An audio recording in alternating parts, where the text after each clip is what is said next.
Tudo tanto! Fala galera, aqui são os meninos de Fora da Vila, eu sou o Carlos.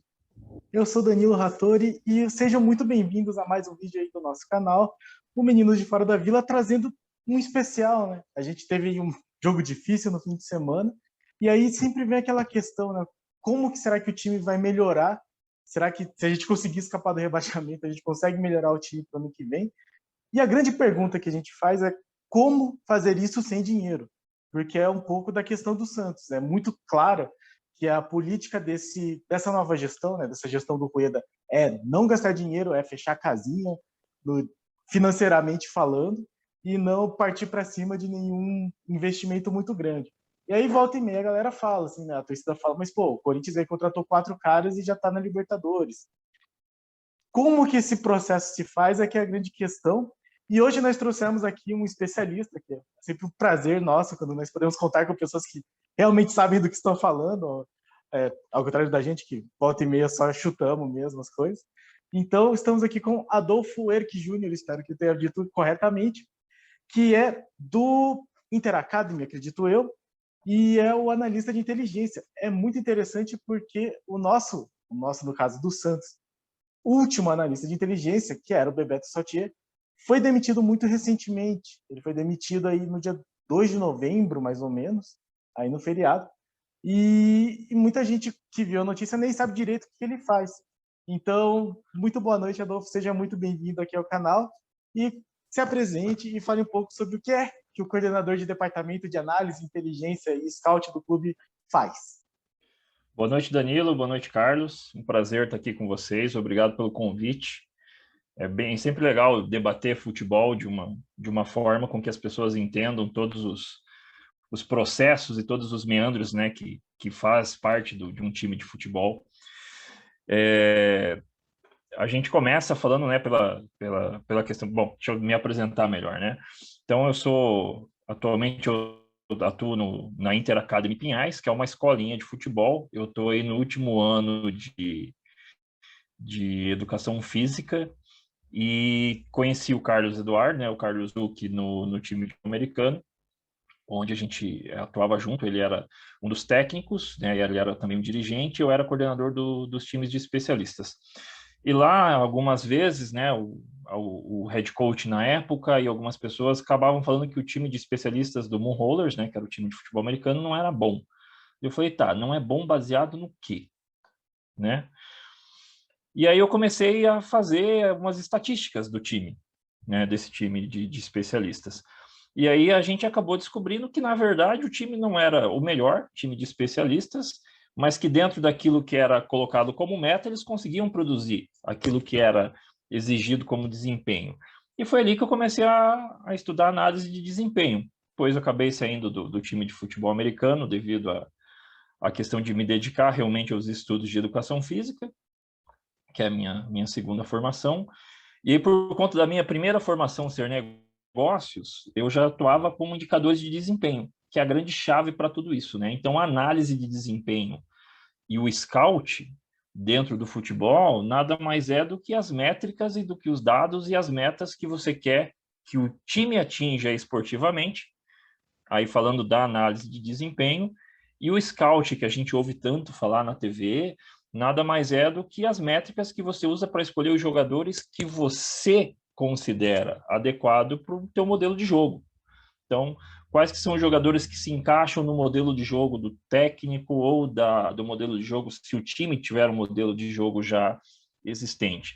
Essas escolhas não podem ser aleatórias, né? Antigamente, no futebol, a gente tinha muita figura do olheiro, aquele senhorzinho que ia ver os times jogarem na várzea ou em campeonatos de base e acabavam escolhendo os melhores jogadores, muitas vezes por um conhecimento mais tácito, digamos assim, né? Então eles olhavam e achavam aquele menino muito bom, mas não tinha nenhum tipo de indicador, não tinha nenhum parâmetro para falar o quanto aquele menino era bom. E o scout, na verdade, ele começou na Inglaterra um pouco depois da primeira organização, né, do futebol. Então, a gente tem aí alguns livros daí já do começo dos anos 900, já né, com autores que iam nos jogos e anotavam as coisas e organizavam esses dados, né, essas informações, de uma forma estatística para tentar desvendar o futebol por número. E aí, obviamente, no Brasil a gente ainda está engatinhando, né, se você for comparar com Estados Unidos e com a Europa no futebol. Na América do Sul, a análise de desempenho, o Scout, já está um pouquinho melhor, né? O Brasil já é um pouco mais desenvolvido frente a outros países aí da América do Sul, mas que também já estão começando a correr atrás e já estão colhendo alguns frutos. Então, a análise de desempenho e o Scout, na verdade, nada é do que a forma...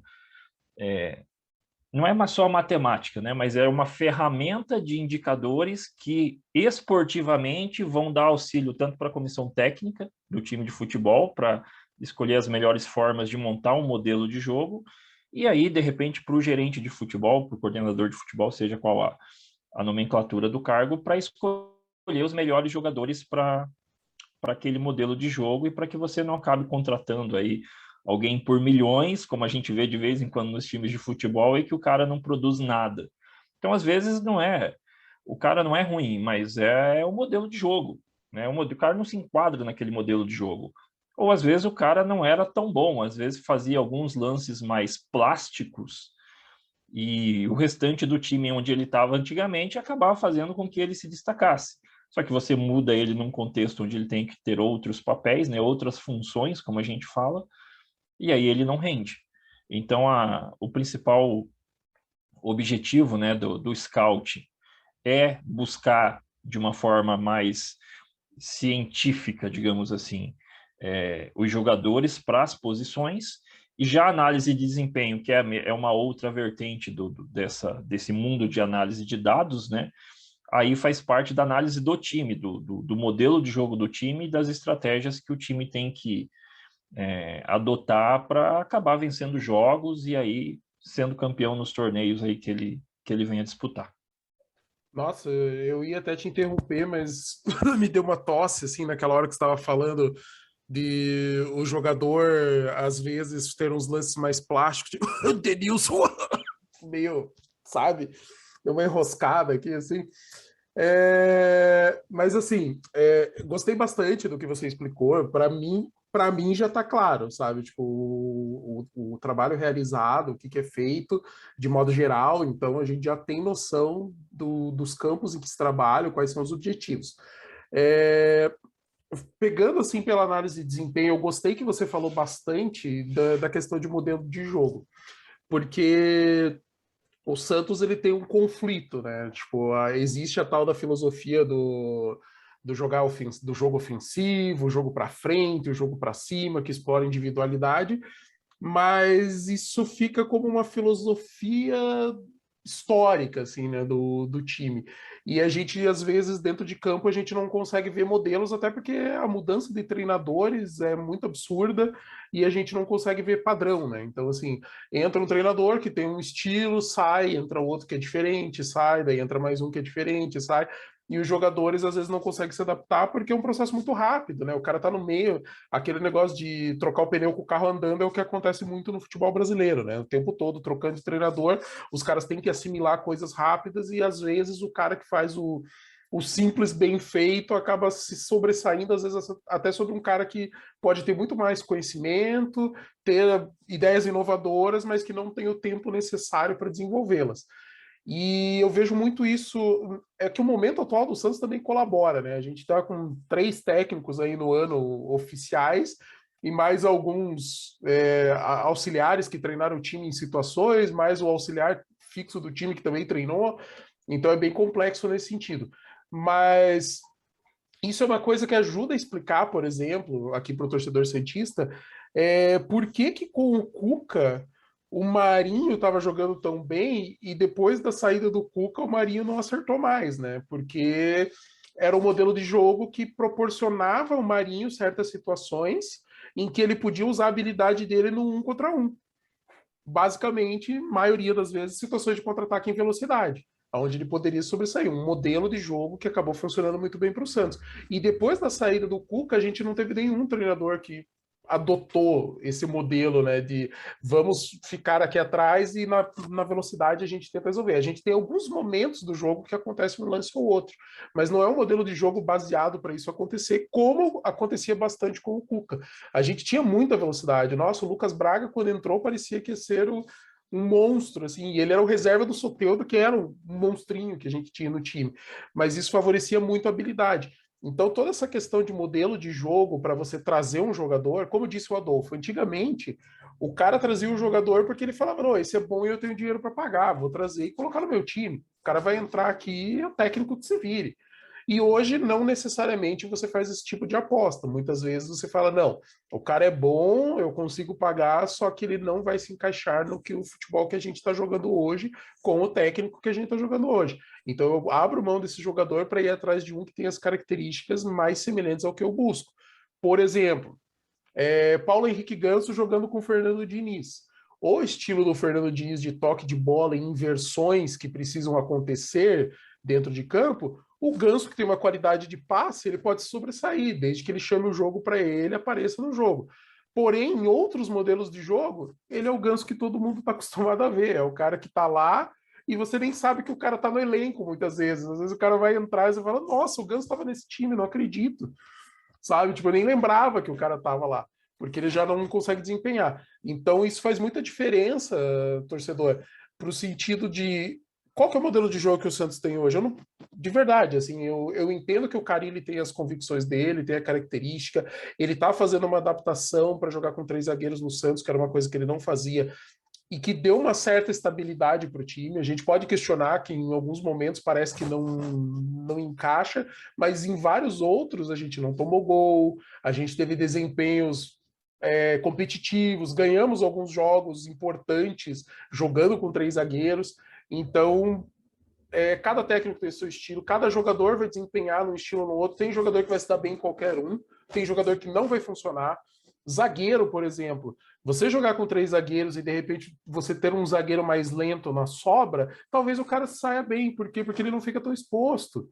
Ele tem outros 2 zagueiros para dividir um contra um ali, ele não vai estar no 1 contra 1 nunca, assim, para desempenhar. Ele vai fazer o zagueiro da sobra, um zagueiro sai para dar o combate, ele faz a sobra ali para ver quem que vai cair, então facilita um pouco. Ao contrário de você ter um zagueiro mais lento, os 2 laterais avançarem, a bola vir e ele ter que cobrir. Cara, ele vai se dar mal, e pode ser o baita do zagueiro, se ele não tiver velocidade para acompanhar, ele não vai dar ponto. Então entendam que isso faz muita diferença na hora de montar um time, na hora de você pensar em quem que você vai contratar, se você vai investir mais ou menos dinheiro, gastar mais ou menos em função do que vai funcionar ou não. E dentro do momento do Santos, que é um momento bem complicado de financeiro, a gente precisa pensar muito isso. O departamento de análise do Santos tem que ser muito inteligente para aproveitar as melhores oportunidades, seja de empréstimo, seja de jogadores em fim de contrato, mas que tenham alguma qualidade e consigam se encaixar no que está sendo pensado de futebol para o Santos aí no decorrer dos próximos jogos e temporadas. Falei alguma coisa errada? Viajei aqui, Adolfo? Não, você falou certo. Essa questão do modelo de jogo e dessa identidade, digamos assim, do time jogar, é algo que faz muita diferença quando você está construindo uma equipe. Infelizmente ou felizmente, a gente está no Brasil. Então, a gente ainda está sujeito a uma série de imediatismos e uma série de coisas que o futebol brasileiro acaba colocando para o trabalho dos treinadores, dos analistas, da comissão técnica, de uma forma geral. Eu sempre falei, de vez em quando converso com algumas pessoas, né? E aí eu pergunto assim, quando você paga o ingresso né, para ir ver, você paga o ingresso para quê? E ele fala assim, eu pago o ingresso para ver meu time ganhar. E, na verdade, não. Você compra o ingresso para ver teu time jogar. Se ele vai ganhar, se ele vai perder ou vai empatar, é uma consequência daquilo que acontece no jogo. E esses imediatismos de achar que o time só vai ganhar, né, esse aspecto cultural, isso atrapalha muito o desempenho e a construção dos nossos times. O Santos, eu lembro do Santos, por exemplo, da época dos meninos da Vila. né, que era uma fábrica de revelar jogador, de revelar craque. Então você tinha Robinho, Diego, o Edu Dracena, que agora eu acho é o gerente de futebol, né? Vem daquela época. Por quê? Porque você tinha algo que era do Santos, que era muito forte, que era, né, a categoria de base, que eram os meninos da Vila. Então dava-se muita ênfase para isso e dava-se muita oportunidade, embora naquela época não tivesse análise de desempenho tão desenvolvida ainda como departamento. Mas o que o Santos acaba, infelizmente, hoje passando, como outros times, né, não só o Santos, você pega, sei lá, Grêmio, por exemplo. O Grêmio, ele tá colhendo uma série de coisas que talvez o Santos esteja passando pela dificuldade de não organizar o departamento de futebol de uma forma com que você consiga parametrizar e medir as coisas. Então, só que isso leva tempo, né? Você organizar um trabalho, uma metodologia, não vai ser de uma hora para outra que você vai conseguir fazer o time ganhar tudo. Então, a gente hoje não tenho dados o suficiente para afirmar que seja verdade. Mas se você pegar todos os canais de futebol, todos os jornalistas, quando vão falar, por exemplo, do Atlético Mineiro, que hoje está na ponta, todos eles apontam para quê? Que o Atlético Mineiro, daqui a alguns anos, vai ser o Cruzeiro. Por quê? Porque investiu-se muito dinheiro, injetou-se muito dinheiro a curto prazo, trouxe jogadores, mas que isso não se sustenta ao longo do tempo. Então, o princípio, ou então o caminho para que o Santos possa hoje sair, e obviamente existe o imediatismo para que, né, existe esse anseio para que você não caia para a segunda divisão, mas ele precisa especificamente pensar a longo prazo. Se o torcedor santista ele precisa entender que se o time cair na máxima de não, eu quero resolver para o ano que vem, para ganhar tudo ano que vem, pode ser até que ele ganhe tudo ano que vem. Né? Pode ser que ele ganhe Campeonato Paulista, pode ser que ele ganhe Campeonato Brasileiro, mas como isso vai se sustentar ao longo do tempo? Para que o time seja competitivo durante vários anos. Né? Que são o que algumas outras equipes hoje no futebol brasileiro estão tentando fazer e têm relativamente conseguido alcançar esse tipo de possibilidade. Mas aí você tem que lembrar que, por exemplo, no Campeonato Brasileiro são 24 times. Não dá para os 24, 20... São 24 times, né? 20 times. São 20 times. Basicamente, significa que um vai ser campeão e os outros 19 não. Então, e os outros times, teoricamente, estão fazendo as coisas para ser campeão. Então, essa matemática, esse jogo de quebra-cabeça, ele precisa ser muito bem delimitado, ele precisa ser muito bem trabalhado, ele precisa ser muito embasado. Porque senão, os times vão ficar passando por esses picos durante muitos anos. Então, um ano ganha tudo. Então, você vê, a gente está falando do Santos, que está passando por uma, sei lá, uma situação complicada, se você puder colocar assim, mas que até pouco tempo foi finalista da Libertadores e jogando um futebol extremamente competitivo na competição. Então, como é que existe um declínio tão grande de um ano para o outro? Existe esse declínio porque não se segue uma metodologia de trabalho. Então, provavelmente vocês vão colocar em pauta isso e vão discutir daqui a pouco a questão da demissão do Bebeto Saltier. E eu conheci o Bebeto relativamente, conversei com ele algumas vezes, né? Eu acho um erro ter mandado o Bebeto Saltier embora. Porque ele estava no Santos há 2 anos e meio, se não me falha a memória. Alguma coisa assim, aproximadamente. Ou 2 anos. Não fazia muito tempo que ele estava no Santos. 2 anos e meio, alguma coisa assim. Ele vinha da Chapecoense, se não me falha a memória. 2 anos não é um tempo suficiente para você conseguir estabelecer um parâmetro de time, um parâmetro de futebol, para que você possa perpetuar isso durante muito tempo. Então, muito mais do que a troca de técnico, não é a troca de dirigente e de pessoas que são os tomadores de decisão no time que vai vai fazer com que o time jogue melhor ou não. Muito pelo contrário, isso pode inclusive prejudicar. E no caso, ainda bem que você trouxe aí já a questão do Bebeto Saltier, porque como nesse sentido, assim, você acredita que a maneira como ele trabalhava afetava na montagem do time? E é isso, com essa, por exemplo, eu acho que o Carille trouxe um novo analista chamado Denis Lupe, se a informação do ge.globo.com está correta. O quanto que você acha que isso pode influenciar na maneira de analisar os dados? Como que a função do analista de desempenho pode afetar a maneira como o clube vai agir? E eu já emendo com uma outra pergunta que talvez tenha a ver com essa primeira pergunta, né? Com esse primeiro pensamento, que é uma coisa que intriga muito dos torcedores. O Diego Tardelli, que está contratado pelo Santos, mas não consegue jogar 90 minutos. Quando entra em campo, joga bem, mas ele tinha sido recusado uns 2 meses antes, acho, 3 meses antes, pelo setor de análise de desempenho. Não sei como que foi o diálogo deles, mas eles chegaram à conclusão que o Tardelli não tinha a condição de ser jogador. 3 meses do Santos. Jogador pode ser. 3 meses depois, ele está aí, contratado pelo Santos.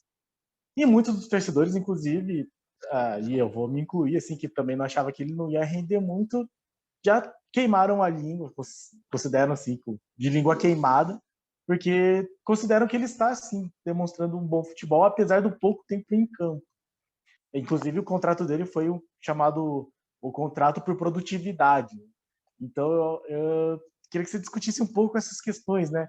Se isso tem a ver com a mudança do analista, é que o Denis Lupe e o Carille vieram depois do Tardelli, apesar de já ter sido num momento bastante complicado do Diniz, né? Que você, como atleticano, deve conhecer muito bem. E como que é esse processo, então, de mudança de analista? Como que a função do analista afeta a montagem do time e a maneira como o time joga? E como que acontece alguma coisa dessas, assim, de um jogador ser recusado e aí depois ser contratado? Se tem a ver mais com a diretoria não ouvir o scout? Como que é esse processo? Bom, então olha só, o Bebeto Saltier, ele era o coordenador do departamento de inteligência do futebol, né? Esse departamento, em tese, a menos que tenha alguma coisa do Santos que daí nenhum de nós três a gente saiba, em tese é o departamento que vai ser responsável por analisar os jogadores dentro de algum contexto, que seja lá o modelo de jogo do time, e sugerir para a diretoria ou para a gerência de futebol, enfim, quais são os nomes mais adequados para serem contratados, pensando em desempenho esportivo e, teoricamente, pensando em caixa, pensando no lado financeiro. Né? Porque, por exemplo, você fala assim, eu quero contratar um atacante, beleza, contrata o Messi. Tá, mas eu tenho dinheiro para pagar o Messi? Então, esse departamento de inteligência, a responsabilidade dele é analisar quais são as opções de jogadores que estão disponíveis no mercado ou que estarão em algum momento disponíveis no mercado, dentro daqueles parâmetros que são solicitados pela comissão técnica. Então, esse departamento de inteligência de futebol, ou como se chama, o scout, mas é a mesma coisa, só para deixar bem claro para o torcedor santista, ele é responsável por escolher os jogadores. Então, faz-se uma análise com base em sistemas. Então, todos os times pagam ferramentas como, por exemplo, o Instat ou o iScout, que são plataformas que você consegue lá parametrizar os indicadores para a escolha dos jogadores. Eu deixo aqui até para o torcedor santista se cadastrar e ver uma que é gratuita, inclusive, que é o Transfer Market. É uma plataforma que funciona exatamente como o iScout, exatamente como o Instat, mas ela é gratuita. Então, você pode entrar lá e pode se cadastrar e você pode ver as estatísticas do jogador, você pode cruzar com quais times ele jogou anteriormente, quais foram os modelos de jogo desses times que ele jogou anteriormente para saber se ele se encaixa no teu modelo. Então, esse departamento de inteligência de futebol, ele vai reunir todas essas informações e vai dizer para o gerente de futebol, ou seja, quem é que tome a decisão pela contratação, então se você precisa de um atacante, então tá aqui essas opções, Dentro do nosso modelo de jogo, essas são as melhores opções, pensando naquilo que a gente pode pagar financeiramente por esses jogadores. Esse é o papel. O quanto esse departamento ele é ouvido ou é levado em consideração é que começam os problemas do futebol brasileiro. Porque se eu tenho um departamento, se eu tenho uma pessoa, como o Santos tinha o Bebeto Saltier, que era pago para fazer um trabalho, e ele fazia bem o trabalho. Se a diretoria não ouve ele, ou se a diretoria não leva em consideração o que ele fala, ou leva em consideração mais o que o técnico fala, ou se de repente ele contratou um jogador no começo da temporada, pensando no modelo de jogo, e aí trocou o treinador, veio o Fernando Diniz com um modelo de jogo completamente diferente, é óbvio que aquelas peças que estavam não vão se encaixar. Aí você, de repente, contrata outros jogadores ali na janela de transferência, de meio de temporada, por exemplo. E aí você troca o treinador, né? Você trocou o Fernando Diniz pelo Carille, que são dois modelos completamente diferentes. E aí você perdeu toda a referência de novo. Então, a grande questão é, a gente não sabe, e a gente talvez fique só no campo da ideia aqui. Será que a diretoria realmente escutava aquilo que o departamento que era coordenado pelo Bebeto fazia? Ou ele realmente só fazia?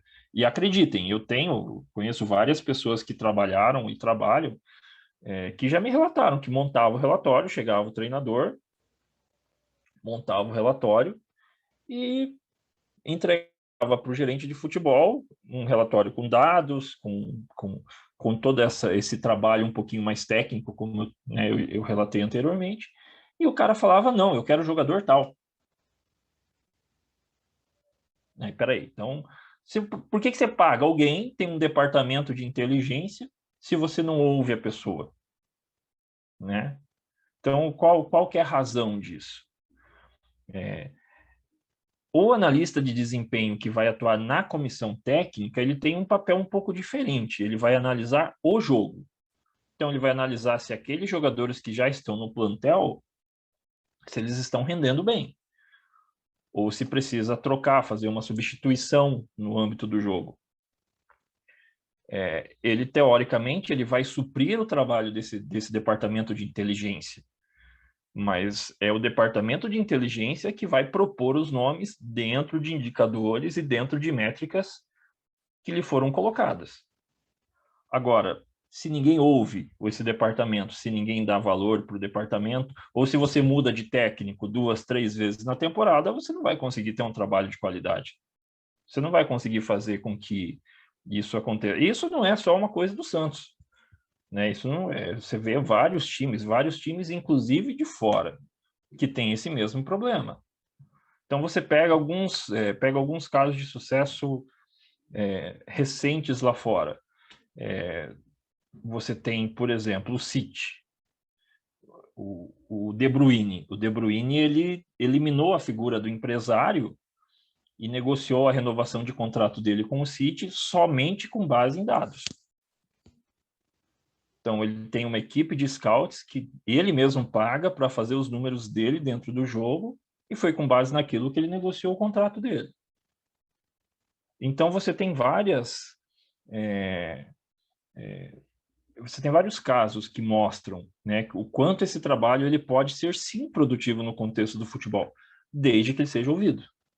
Desde que as pessoas elas sejam efetivamente respeitadas dentro do contexto do futebol. Então, veja, um analista, o Bebeto Saltiel, qualquer analista de mercado, ele não vai ficar se metendo no trabalho do treinador.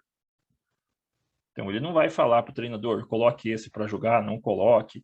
Ele tem lá as peças e ele vai atender a demanda do treinador. Então, o treinador chega para ele e fala assim, ó, eu preciso de um lateral esquerdo. Aí ele vai falar assim, tá, você precisa de um lateral esquerdo, mas quais as funções que esse lateral esquerdo tem que exercer no time?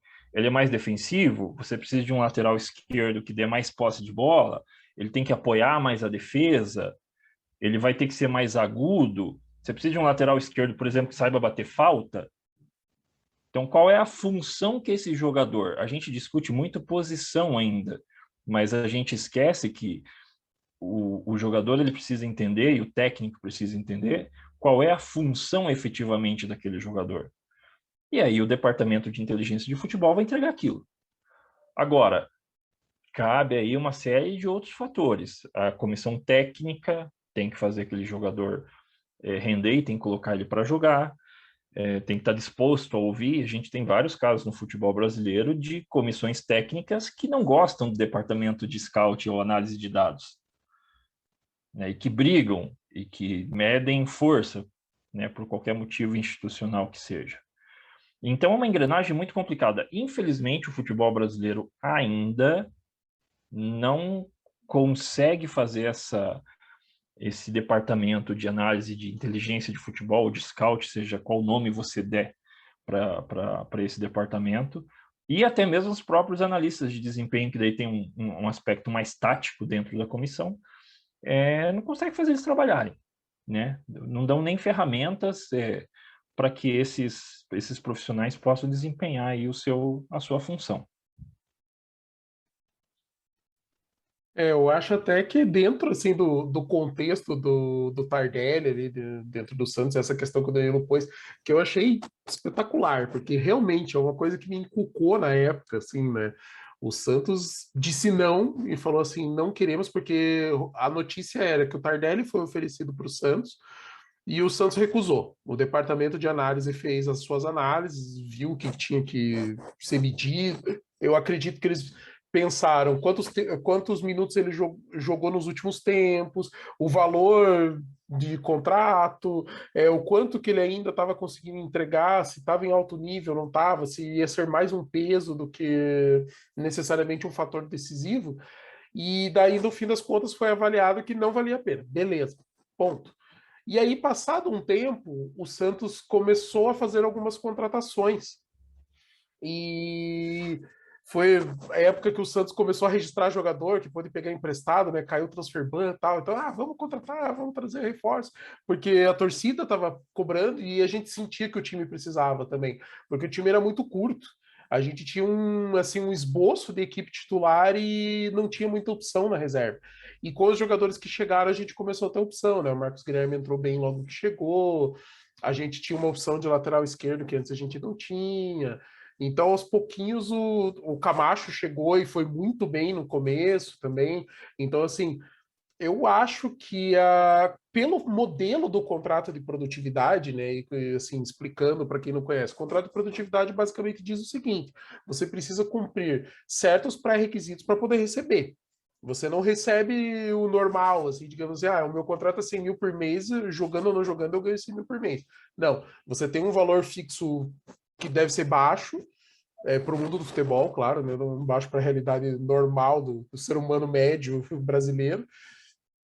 E daí, se o cara jogar X minutos como titular, Y minutos como reserva, se fizer um gol, se der uma assistência, tem alguns pré-requisitos que vão dando bônus, vão acionando gatilhos, que daí o cara recebe mais um pouquinho, mais um pouco aqui, e daí no fim o cara tem uma remuneração interessante, assim, sabe? Ele vai falar, não, eu já não sou mais aquele cara que era fator decisivo, mas eu posso contribuir, e ganhando dessa forma, se eu conseguir ajudar, eu vou ganhar um pouco mais, senão pelo menos eu tenho o meu mínimo e estou jogando futebol, o esporte que eu amo, numa equipe grande, né, que é o Santos, independente da fase que está, falando da grandiosidade geral. E eu acho que foi nesse momento, daí vieram com o modelo de produtividade, ele topou, daí o time falou, cara, pelo modelo traz, sabe? E eu fiquei, cara, por mais que fosse, eu lembro que o Danilo comentou exatamente isso. Se o modelo for esse, talvez o cara possa agregar e vai valer a pena. Mas nós dois com aquela pulga atrás da orelha, assim, né? O Danilo, quando ele tá meio desconfiado, ele dá umas mexidinhas, assim, tipo, não sei, sabe? E ele mandou bem essa, assim, sabe? Eu pensei assim, eu tô com o Danilo, sabe? Vamos ver o que acontece. E eu acho que foi muito isso. Eu acho que foi mais uma questão, assim, de juntar a fome com a vontade de comer, né? O Santos precisando trazer jogadores e assim, não necessariamente que fossem os melhores disponíveis, porque o Santos não tem dinheiro para trazer os melhores disponíveis, mas que pelo menos assim, o jogador pudesse talvez agregar em alguma coisa, sabe? Então, tipo, foi uma aposta. A gente apostou no Zanocelo, que foi dar certo no jogo contra o Fluminense, sabe? Tipo, até então, quem era Zanocelo? Sabe? A gente apostou no Camacho jogando pelo Corinthians por um tempo, que a gente também não sabia se ia dar certo, ainda mais com a rivalidade. E o cara entrou bem. A gente apostou no Marcos Guilherme e a análise que o amigo do Danilo fez na época foi: o Marcos Guilherme não é o diferencial. Pode ajudar? Pode, mas eu acho que não, sabe? E no fim o Marcos Guilherme acabou se tornando importante no começo e mais recentemente voltou a ter uma importância dentro do elenco, né? Então eu acho que foi muito essa fome com a vontade de comer que acabou dando certo com relação ao Tardelli. Só para puxar, eu gosto que o Danilo sempre tem perguntas melhores que as minhas. Eu sempre faço comentário. Eu não sei, minhas perguntas são mais limitadas. Mas só para ilustrar para vocês, o Adolfo falou do departamento de scout, que são, entre aspas, os olheiros, tá? Então, tipo, é o pessoal que vê potenciais jogadores para vir para o teu time, daí cada um, às vezes, categoria sub-17, sub-20, time principal, tem olheiro de tudo que é tipo, que atende, tem olheiro que faz tudo de todas as categorias, viaja o Brasil inteiro, viaja várias regiões, países, América Latina, então tem muita coisa nesse sentido. Tem olheiros regionais, então, assim, às vezes o Santos contrata um olheiro da Argentina, porque fala, cara, eu quero trazer uns 2 argentinos aqui para o time que sejam novos, potencial de crescimento. Contrata um cara de lá mesmo, sabe? Eu não precisa, tipo, eu pego, mando meu. Não, você explica para ele o que você está buscando. Existem modelos para seguir, então você vai dizer para o cara, eu quero isso, isso e isso, que você analise esse tipo de coisa tal. O cara é profissional, então ele vai fazer análise baseada no que você está brifando ele, né? Você está informando para ele o que você quer, ele vai tentar trazer os jogadores em cima daquilo que você propôs. E isso fala só do scout. E na análise de desempenho, você analisa, você faz análise de adversário, você faz análise do teu time nos treinos e você faz análise do teu time nos jogos. E uma coisa que o Adolfo me mostrou, ele mostrou até um vídeo de análise mesmo ali de um time feminino. Acho que foi você que me mandou, mas o Adolfo me mandou uns scouts que ele fez, bem legal assim, o trabalho, cara. Eu adoro, cara. Eu acho muito interessante, é um ramo que eu posso investir, assim, porque eu gosto. E eu vi uma análise de um time feminino e era muito legal, porque o Adolfo me explicou que o técnico ele faz certas observações. Então, digamos assim, ele vai fazer uma observação que o meio atacante, o time joga com 4 jogadores no meio, e dois atacantes que jogam mais abertos, fechando, fazendo facão e tal, e o principal atacante, eles formam um losango, e aquele principal atacante, ele sobe mais na hora que os zagueiros vão sair com a bola. Então o técnico prepara uma saída de jogo para contrapor aquilo, então um jogador que vai cair nas costas desse meio atacante, e como os outros meios recuam muito para ficar atrás da linha da bola, tem muito espaço. E aí, cara, ele coloca normalmente um jogador que tem uma qualidade de passe, de visão de jogo melhor, superior, ou às vezes o mais habilidoso, que consegue carregar mais a bola para poder chamar a marcação e colocar jogadores em melhor condição, né? Os companheiros em melhor condição. E, cara, é espetacular, porque daí você vê no vídeo e funciona, cara, sabe? Tipo, e a análise que o analista de desempenho está fazendo o adversário está jogando exatamente como a gente viu, sim ou não? Se a resposta for sim, ele fala, cara, toca o que a gente planejou que vai dar boa, insiste que vai funcionar. Ou então ele vai falar, não, eles se precaveram, o jogador está mais recuado, nós vamos precisar adaptar. Mas isso é pensado antes, sabe? Então, assim, o cara se prepara para o A, mas ele também se prepara para o B. O que a gente pode usar? O que a gente já treinou, que a gente já conhece, que para esse jogo a gente pode aproveitar aqui, que talvez a gente não esteja usando nos últimos jogos. Sabe? Então, cara, é espetacular, cara, é inteligência mesmo, sabe? A gente fala muito, o mundo corporativo fala muito de inteligência de mercado, usar métrica para baratear custo, para aumentar o lucro, para fazer a operação ser mais eficiente e tal, e é essa inteligência dentro do campo, sabe? Tipo, fora também, né, de você pensar, avaliar o mercado, as opções e tal, mas você usa também para dentro do campo, você usa para o que está acontecendo no jogo. O cara tá lá, o analista tá fazendo o trabalho dele enquanto tá rolando o jogo. E aí ele toca lá pro treinador, seja pelo ponto, seja do lado, seja por bilhete. Aí vai das formas que cada um trabalha.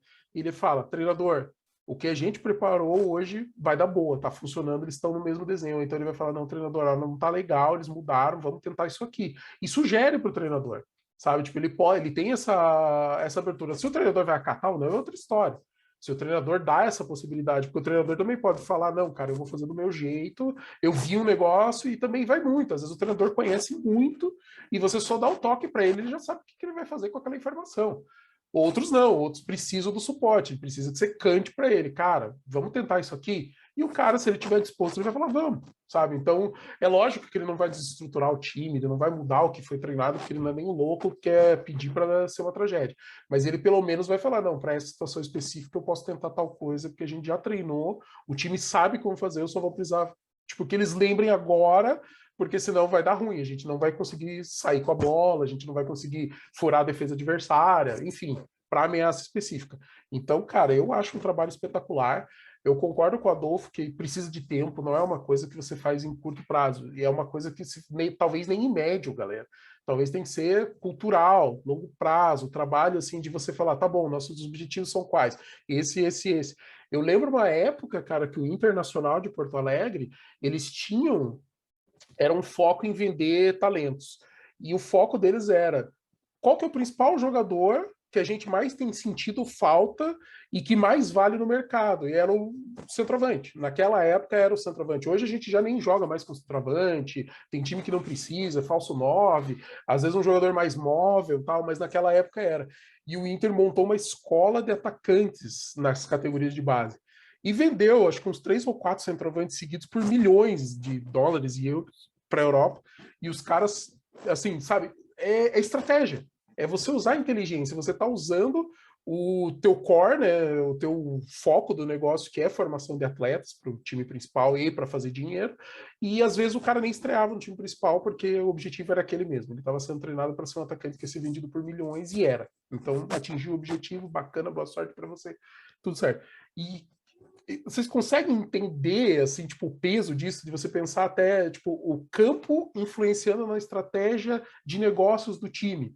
Então, você falando, cara, é isso aqui que precisa, é o que o mercado mais precisa, é atacante, eles são os mais valorizados, então eu vou apostar nisso, porque eu invisto um pouco mais aqui, tenho melhores retornos, só que, cara, o retorno financeiro é bem maior para essa posição, do que, de repente, investir em goleiro, que é uma posição que, assim, os valores são bem mais abaixo, assim, quando você trata de cifras de vendas de goleiros. É um ou outro que é exceção, que vale muitos milhões. O normal é o goleiro ser ou de graça ou por valores bem abaixo. Aí você tem zagueiros e laterais, daí os volantes, depois os meias mais ofensivos, que tem um pouco mais de qualidade, e aí os atacantes, as grandes estrelas, né? É o padrão, assim. E eles fizeram essa leitura e foram. Então, galera, é muito espetacular. Eu acho que o Santos, tudo bem, mudar nem sempre é um problema. Mudar, às vezes, te dá novas perspectivas, te possibilita a abertura. Então, assim, eu não vou poder analisar a demissão do Bebeto Saltier simplesmente porque, demitiram e colocaram outra pessoa no lugar, sabe? Tipo, assim, não é isso. Mas o Bebeto Saltier era um cara experiente, o cara já esteve no Flamengo, já esteve no Corinthians, esteve num time chinês na época que a China estava com muito dinheiro, e ele não estaria lá se não tivesse qualidade, porque os caras tinham dinheiro para levar gente do mundo inteiro, por que escolheram o cara, sabe? Mas eu espero que, a partir do momento que o Santos demitiu o Bebeto Saltier e está seguindo por outro rumo, que as coisas se encaminhem, que pelo menos assim, o que ele deixou de bom lá seja continuado. Vai mudar alguma coisa ou outra, algumas metodologias, sem problema, mas se ele deixou coisa boa, aproveitem, sabe? Não apaguem totalmente, não comecem do zero, comecem da base que ele deixou. Aproveitando que a gente está falando de mudança no Santos, Adolfo, tá rolando uma conversa de que o time sub-23 do Santos vai deixar de existir, que o comitê de gestão já aprovou essa mudança, mas que eles estão ainda esperando o Edu Dracena, que chegou depois, bater o martelo. O Edu Dracena tá com a bola, tá com a faca e o queijo na mão para decidir. Acaba o sub-23 ou não acaba? Os indícios são de que vai acabar porque não estão renovando contratos de jogadores que ou iriam para essa categoria ou estavam lá e não estavam jogando. Então, assim, dentro de tudo que você falou, eu presumo que é tudo uma questão de estratégia. O time pode ter um sub-23, pode não ter, benefício e tal. É isso mesmo? Tipo, é todo time obrigado a ter um sub-23 ou depende muito do contexto? Se você pegar todos os times que a gente tem algum histórico hoje de sucesso, tomando cuidado com que o sucesso é só se você ganhar direto, e não é exatamente isso, a categoria de base é ponto consenso de todas as pessoas que estudam futebol de alguma forma, tá? É o consenso que a categoria de base é aquilo que vai fazer o time ter sucesso a médio e longo prazo. E, às vezes, até a curto prazo. Tá? Então, a gente pega o próprio Santos, pega a época lá dos meninos da Vila. Né? A maior parte do time era a categoria de base. Vamos pegar só os dois ícones da época, né? O Diego e o Robinho. Aí depois você teve o Neymar e o Paulo Henrique Ganso. Você ter a categoria de base é o que vai fomentar você ter jogadores, seja para vender, seja para fazer mercado, ou seja para suprir o time competitivo, digamos assim, um time para competição. De tudo aquilo que foi fomentado na imprensa essa semana a respeito do Santos, o que mais me deixou surpreso e, digamos assim, preocupado, embora eu não seja santista, é acabar com a categoria de base. Então, assim, se você não vai ter o Sub-23, não ficou muito claro também nas notícias que eu pesquisei até onde eles vão trabalhar essas categorias de base. Vai ser para o Sub-21, para o Sub-17, qual é a hierarquização que eles vão trabalhar. Mas você acabar com a categoria de base de qualquer clube começa a ser um passo perigoso. Porque o que acontece? Com todo esse contexto que a gente vive de pandemia e de mercado e por aí vai, a gente sabe que o dinheiro está escasso. Né? Então você precisa ter muito patrocinador, você precisa ter patrocinador forte para colocar dinheiro no time para você eventualmente fazer as coisas girar. Qual que é a saída mais barata e mais produtiva para um time de futebol? Categoria de base. Esse é o ponto de consenso se você pegar desde pessoas como eu, que hoje é um analista de escolinha, que estuda futebol porque gosta, mas que não tem nenhuma representatividade do mercado nacional, até mesmo profissionais como Bebeto Saltier, se você pegar professores como o professor Dr. Júlio Garganta, que estuda futebol em Portugal, qual que é o ponto de consenso? Investir em categoria de base. Quando você começa a não investir em categoria de base, aí eu digo para o torcedor santista, aí você pode começar a ficar preocupado. Porque o que acontece? Você ter a categoria de base e ter, principalmente, o planejamento de como usar isso é crucial para o sucesso do time. Então, se você pegar, por exemplo, teve um congresso de futebol em Portugal há umas 2 semanas atrás, mais ou menos. E aí o chefe de scouting do San José Quakers, que é um time lá da MLS dos Estados Unidos, ele apresentou como é que é a matriz de formação do elenco. Então é mais ou menos assim os números. 49% do time principal é obrigatoriamente jogadores da categoria de base. Aí você tem lá 5% jogadores do mercado europeu. Então, 49% obrigatório é categoria de base. Então, se eu tenho os 2 laterais que veio da categoria de base, mas eu não tenho um meio, um meio ofensivo, né, um armador, ou um volante, por exemplo, então esse volante ele vai se enquadrar nesses 5% que eu posso pegar no mercado europeu. Eu tenho mais 15% que eu posso pegar de outros times da própria MLS. Eu tenho 10% que eu posso pegar do mercado sul-americano. A MLS pega muito jogador uruguaio, paraguaio, argentino e colombiano. Principalmente argentino e colombiano. Então, eles têm uma matriz de decisão. E 49% ou 48%, alguma coisa assim dessa matriz, é jogador da categoria de base. Eles investem. Então, veja só, você está pegando um mercado que o pessoal ainda tem um certo preconceito, que é o mercado norte-americano, mas que eles têm crescimento econômico e têm crescimento de qualidade. E o que eles fazem? Investem em categoria de base. Que nós, o país do futebol, a gente escuta casos como esse de times que querem acabar ou acabam com categoria de base. Então, terminar com o Sub-23, com o Sub-21, eu não consegui informações, tirando o Sub-23, eu não sei até que nível isso vai no Santos. Mas terminar com a categoria de base de tudo que a gente falou hoje, eu acho que é o que principalmente é o que o torcedor santista tem que ficar preocupado. Uhum. O que se discute muito, na verdade, e pelo menos é parte do que foi o argumento usado pelo comitê gestor, é que o sub-23 em si já não seria mais o que eles achariam que é uma categoria de base. Para eles, quando o jogador vai para o sub-23, ele já deveria ou estar formado e ir servindo ao profissional ou não estar no clube mais. Assim, né? Se tornaria um gasto excessivo ao invés de ser uma formação de atletas. É meio que essa linha de argumento, e até eu vou usar isso como a minha próxima pergunta. E não estou nem falando que eu concordo nem que eu discordo, mas o Sub-23 era usado muito no Brasileirão de Aspirantes e na disputa da Copa Paulista, que alguns times mandam representante, outros não, que é um campeonato profissional, mas de times que não têm outras competições, né, do futebol paulista, aí, tipo a Portuguesa, São Bernardo, Primavera, enfim, esses tipos de clubes.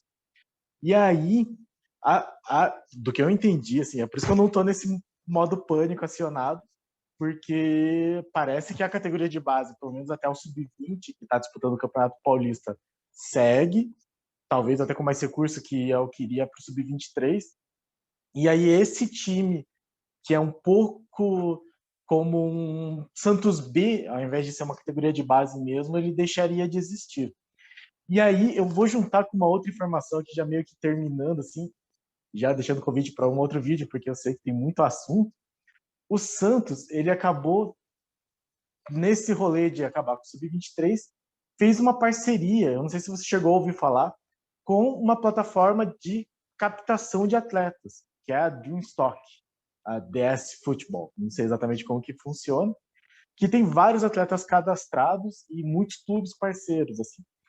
E aí, o meu questionamento é, será que acabar com o Sub-23, que na visão do clube neste momento, não é um lugar de formação de atleta, é mais um lugar de testar as contratações que talvez não estejam tendo oportunidade no profissional, tenha relação com essa parceria, com essa plataforma que eu desconhecia até o Santos fazer essa parceria, que assim, do que eu li, do que eu entendi, é como se fosse, sei lá, um LinkedIn de jogador de futebol. Assim.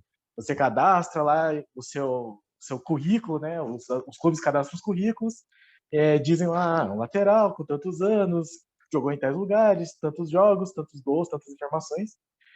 E aí a minha pergunta é, você acha que é possível que o que eu esteja falando faça sentido, no sentido de que o Santos estaria talvez substituindo esse Sub-23 por um trabalho talvez de parceria de captação de atletas maior, e aí essa plataforma, se você puder falar um pouco até mais sobre ela, você acha que é uma boa ferramenta e ela tem o potencial de ser bem utilizada pelo clube? Eu acredito que toda ferramenta pode ser boa, pode ser ruim, e no caso do Santos, normalmente elas não são bem utilizadas, e o Santos não tem nenhum tipo de retorno. Mas como que você enxergaria uma parceria, por exemplo, como que o Santos está fazendo, com uma plataforma como essa? E aí talvez um bom trabalho do Departamento de Inteligência e de Análise de Talentos com talvez uma plataforma dessas pudesse ser melhor ou não que uma categoria sub-23 especificamente. Eu acho que a base é indiscutível, concordo plenamente com você. Não se pode deixar a base de lado, ela é a maneira de ter retorno financeiro e o caso do Santos é muito claro. Os maiores recursos que o Santos recebeu nos últimos anos foi de atletas da base. Inclusive o Token da Vila, que foi lançado recentemente, tem uma relação com jogadores que vieram da base do Santos. Mas, falando agora do Sub-23, que foi que nós trouxemos, e dessa parceria, eu queria uma visão aí de alguém profissional do assunto. Essa plataforma eu conheço bem superficialmente, mas você colocou muito bem, nada mais é do que um LinkedIn para jogadores. Isso está muito na moda, né? Tem várias plataformas como essa, e se você aproveitar bem essas plataformas, né, no teu departamento de análise de futebol, pode ser sim uma bela saída. Se você acabar com o Sub-23, mas você continuar fomentando as categorias de base, perfeito. A grande questão é, você precisa uniformizar isso. Então, não adianta você, na categoria de base, você começar a colocar e formar, por exemplo, um líbero, tá? Então, de repente, eu tenho um líbero lá que jogou muito bem no sub-13, depois no sub-15, depois no sub-17 e no sub-19, sei lá. Eu não sei até onde vai essa estrutura. E ele jogou muito bem. E aí o time profissional não joga com 3 zagueiros, sendo que um deles é líbero. Então, para que você formou ele? Então, o ideal, e isso o Atlético faz muito bem, hoje o modelo de jogo, o esquema de jogo é o mesmo, desde o sub-9 até o principal. Então, você uniformizar isso para produzir jogadores com um modelo de jogo que seja, inclusive, a cara do time, né, institucionalizado. Então, você não adianta colocar um modelo de jogo no Santos, que é um time que teve Robinho, Neymar, Pelé, né? Então, colocar um time que não faça gol. Então, ele tem que ser um modelo ofensivo. Só que daí você tem que trabalhar isso em todas as categorias. Aí, ok, aí começa a funcionar. Agora, se não, aí você começa a fazer mau uso desses jogadores que você está produzindo. E essas plataformas, elas estão começando a ser muito usadas na Europa. Aqui no Brasil tem alguns casos bem esporádicos, mas se o Santos souber se utilizar dessa ferramenta, pode ser uma saída bem interessante. Como você colocou bem, nada mais é do que um LinkedIn, né, customizado ali para essas opções para você poder captar jogadores.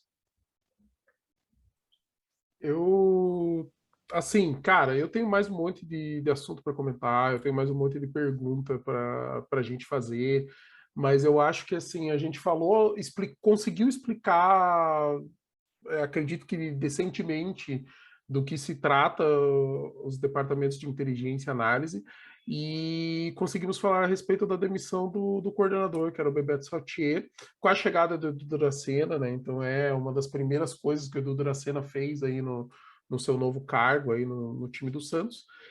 E eu quero agradecer demais ao Adolfo, muito, muito, muito, cara, é muito conhecimento, assim, tipo, eu adoro, é uma coisa assim que eu e o Adolfo a gente conversa sobre isso particularmente, assim, de vez em quando.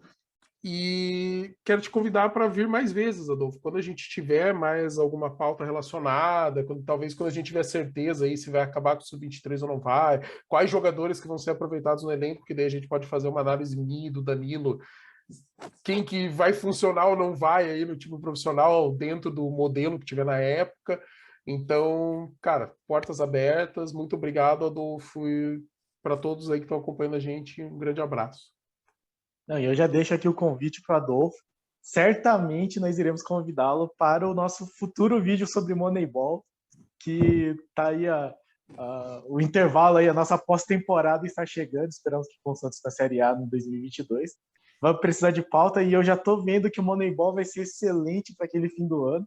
Então, obrigado, Adolfo. Vou deixar aqui até um abraço para o seu chefe, o Márcio Santos, aí, meu conhecido, meu grande contato aí, eu fico discutindo muito com ele aí pelo WhatsApp. Abraço aí, Márcio, se estiver assistindo. E muito, muito obrigado mesmo. Eu acho que é um assunto que é muito profundo, ele tem muita coisa. Até é difícil da gente querer falar de todos os assuntos. Eu tinha milhares de perguntas ainda para serem feitas, mas vou deixar aí para os próximos vídeos, até para deixar um gancho para você voltar e nos dar a oportunidade de continuar gravando conosco. Tá bom. Eu que agradeço pelo convite, eu fico à disposição para sempre que vocês precisarem, né? Desculpa falar demais, mas também sou ex-professor fala pelos cotovelos, o Cadu sabe, o Cadu me conhece bem, mas fica aí o meu agradecimento pelo convite e também fico inteiramente à disposição aí para falar do Moneyball nessa janela que a gente vai ter agora no final do ano. Fica aqui uma dica, depois eu posso passar o link para vocês colocarem no canal, para os torcedores santistas também começarem a acompanhar bem, se cadastrarem aí no Transfer Marketing, é uma plataforma gratuita, muito utilizada, inclusive, por vários analistas profissionais, tá? E é bem interessante também para os torcedores acompanharem, começarem a entender e começarem a se preparar para a janela de transferências desse final de ano, que promete. O Transfer Marketing, que eu gosto muito de visitar, inclusive trago alguns dados nos vídeos, mas que ficou muito famoso com a torcida do Santos, porque o Jean Mota era sempre o craque do Transfer Marketing, pelo número de passes, porcentagem de passes certos. Então, novamente, é uma ferramenta, ela tem que ser bem utilizada. Então, eu acho ótima a dica, eu sou cadastrado lá, tenho meu login, é gratuito, é excelente, tem muita informação. Eu estou impressionado o negócio ser gratuito desses e ter tanta informação como tem o Transfer Marketing. excelente dica aí do Adolfo, pessoal. Corram atrás até para ter mais informações, para conhecer melhor os jogadores que vocês querem criticar ou que vocês querem elogiar, para além do que ele fez em campo naquele dia específico. Transfer Market que eu tô de olho, porque eu comprei o token da Vila, então eu tô de olho lá para ver a valorização dos jogadores da cesta do Santos, que muito me interessa, os mecanismos de solidariedade, e que já me deu um arrepio já com a lesão do Lucas Veríssimo, que, para quem não sabe, acabou a temporada para ele teve uma lesão ligamentar no joelho terrível, muito feio de ver, mas que ele volte bem aí no futuro e continue jogando, porque ele era titular incontestável do time, estava super bem, estava bem na seleção também, que ele possa retomar isso, não por causa do meu dinheiro, por causa da carreira dele, mas por consequência, se eu puder ganhar um trocado, eu agradeço. É isso, galera, muito obrigado aí. Abraço, gente. Valeu, pessoal. Um abraço a todos, gente. Curtam, comentem, compartilhem, se inscrevam no canal, tragam mais Santistas. E como diz o Danilo, pra cima deles, Santos. Um grande abraço. Abraço.